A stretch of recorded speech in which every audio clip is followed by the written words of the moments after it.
Hey, I'm Abby and welcome back to the Life Work Balance YouTube channel.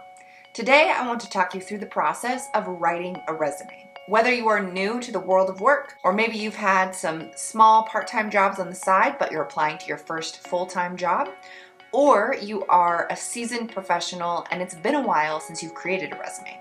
If you meet any of those criteria, this video is for you. So if you're wondering where to start when it comes to writing your resume, go ahead and get a notebook ready or open up a Word document on your computer. Before we jump into that, please go ahead and give this video a thumbs up if you're looking forward to learning how to write a resume.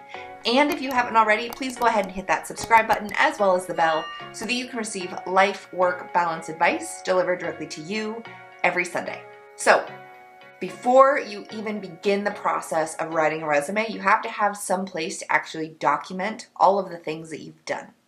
So pull up some sort of word processor, whether this is Microsoft Word, a Google document, just a blank notepad on your computer, or even a physical notebook. So go ahead and pause this video and get your document or your notebook ready to go.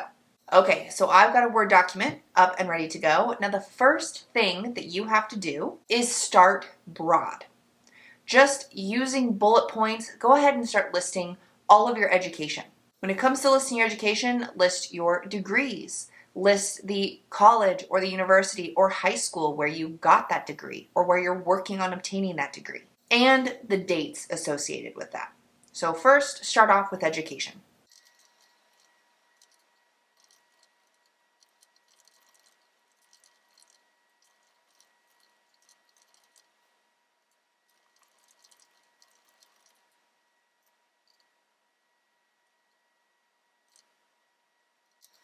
Next, once you have described or written down just a brief overview of all of your education, you'll want to list all of your experience, your professional experience. And this can be paid or unpaid. So you would want to include summer jobs, part-time jobs, full-time jobs, internships, as well as volunteer experience. When you're filling out this information, go ahead and include dates and locations if you can remember them. If you can't remember exact dates or exact locations, leave those portions blank and you'll be able to fill that in later. When you're filling in your experience, you want to make sure you try to include the position title as well as the organization in which you worked.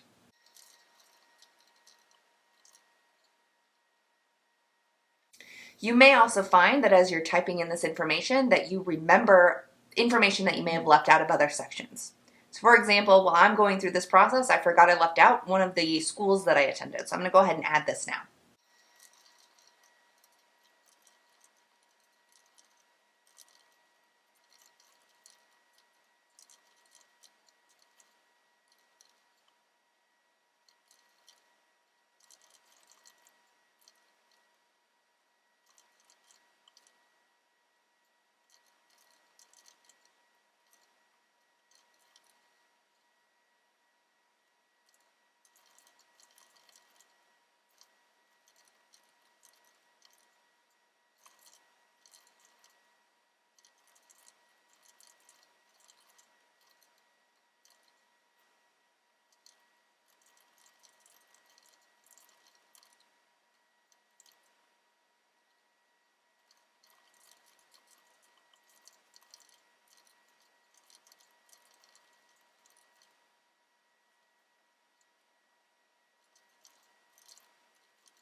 All right, once you have created this document, just a brief overview of your education and your experience, it is time for you to actually start to organize it and add in a little bit more information. For example, with your education, you can add all of the courses that you took throughout your education.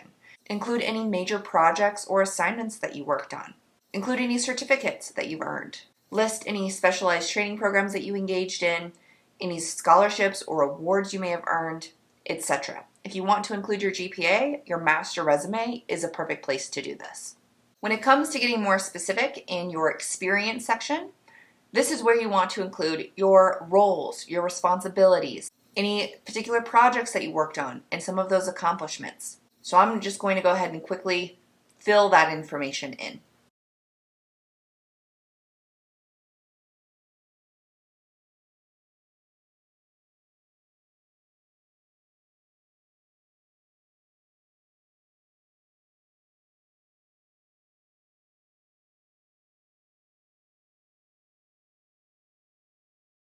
So as you can see, I have just quickly copied and pasted from one of my previous resumes some of the information for each of these education experiences and professional experiences.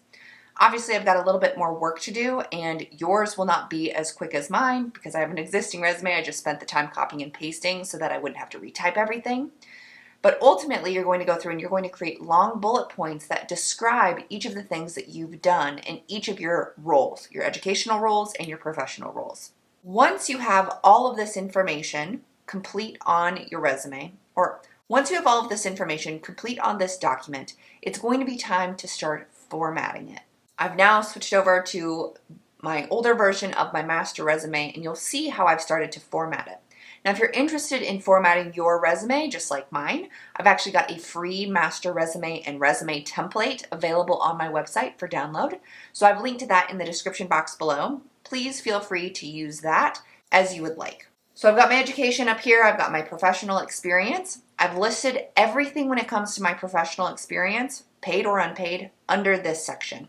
And that is because you are behaving in a professional manner when you are working, whether you're paid or unpaid. That helps you save some space on your tailored resume as well when we get to that point, because you will be able to include volunteer and unpaid experience as well as paid experience in the same section. So you won't need to waste space creating different headers for your paid professional experience and your unpaid professional experience. As you can see, beyond my professional experience, I also have some publications and presentations, and I've got some professional affiliations in here as well. This is an older master resume of mine, so it is not fully updated, so just keep that in mind. And you will want to fully update this at least once a year with your relevant experience and possibly education as you kind of gain and grow in your roles. Okay, so now that you have a master resume, you will be able to use this master resume to create tailored resumes. Now, I have a video all about how to create a tailored resume, and I will link to that in the description box below. Ultimately, you will go through any job descriptions and you will find those keywords and phrases in the job posting that are relevant to your experience in education. You will then take your master resume and delete anything that is not relevant to the experience that's required for this position that you want to apply to. It will be a very easy and simplistic process to create a tailored resume from your master resume. So I'm just going to give you a brief snapshot of what that might look like for you. As you saw with my master resume that I showed on the screen, it was about 4 pages long. I have taken that 4-page document and condensed it into a 2-page document because you want your tailored resume to be between 1 to 2 pages max. So this is what my master resume looks like. It's a lot of information when it comes to education and courses that I've completed, all of the roles and responsibilities that I had for specific professional roles. And then we look at my tailored resume and you'll see that the information is presented in a very different way. With this particular tailored resume, I have not included all of the courses that I have in my education. I've also significantly decreased the amount of bullet points that I've included with some of these positions, and it's because I want to make sure that I'm only including relevant information to the position that I'm applying to. So this document is only 2 pages long, whereas my master resume that I just was displaying was about 4 pages long. So if you're looking for a deeper dive and very specific information about how to create a master resume, I actually have an entire blog post about writing a master resume on my website. So I've linked to it in the description box below. So if you're taking a couple of days or even weeks to create your master resume, you may want to refer back to that blog post because it goes into detail about all of the things that you should consider while creating a master resume.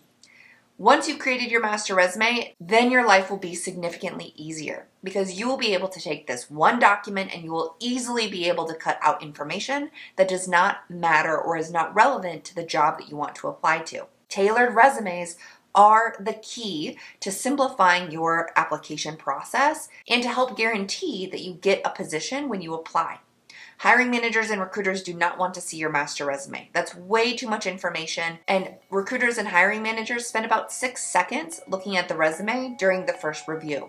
So you want a document that is simple, straightforward, and easy to consume for them so that within those 6 seconds they can easily make a determination on if you're going to be a good fit for the position or not. So hopefully you found this video helpful. If you did, please go ahead and give it a thumbs up. If you have any questions, comments, thoughts, or ideas, please go ahead and put them in the comments box below. I love getting comments. I respond to each of them individually. So if you do leave me a comment, know that I will be getting back to you as quickly as I am able.